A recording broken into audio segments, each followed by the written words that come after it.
Hi guys! So bumili na naman ako sa Skyline Enterprise PH. Links in the description box. This time I will try their dog dry shampoo powder. Parang ganun. Tapos bumili ako ng other variants ng cologne conditioner. So tara, buksan natin.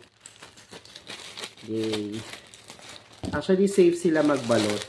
Ayan o. So kada bottle meron silang balot.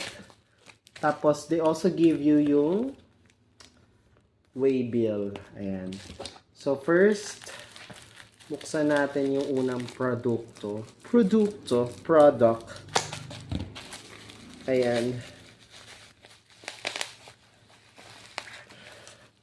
Actually, gusto ko i-try itong dog powder. Kasi ang sabi nila, kapag di daw nakaligo ang aso nyo, pwede nyong ipulbos na lang. So, okay to. Bango. Bango na amoy. Ayan. First, I got yung Pink Sakura Pet Dry Shampoo. Ayan. So, meron siya antibacterial agent. Tas, natural ingredients such as tea tree oil and peppermint to help reduce body odor. Bango. Actually, kahit sealed pa siya. Ayan o. Sealed siya, guys, ha. Bango pa rin. So, move on na tayo sa next.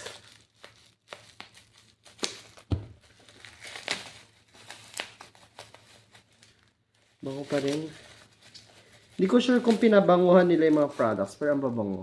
And bumili na naman ako ng another cologne conditioner.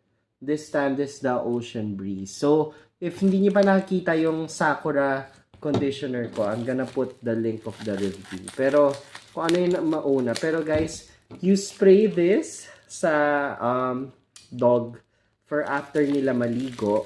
So, it leaves them very fresh. Bulol na ako.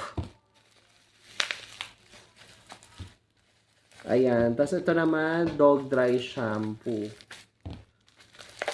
Ano kayang variant i-pitch? Ang bango naman ng products nila. Actually, itong dalawang bango. So, ito dalawang variant siya. Ayan. So, yung conditioner and yung pet shampoo. Okay na okay to guys, especially kung gusto niyo mabango ang fur babies nyo. Links in the description box. Siguro I'm gonna show a video kung paano ko siya i-apply. So, tara, follow for more reviews.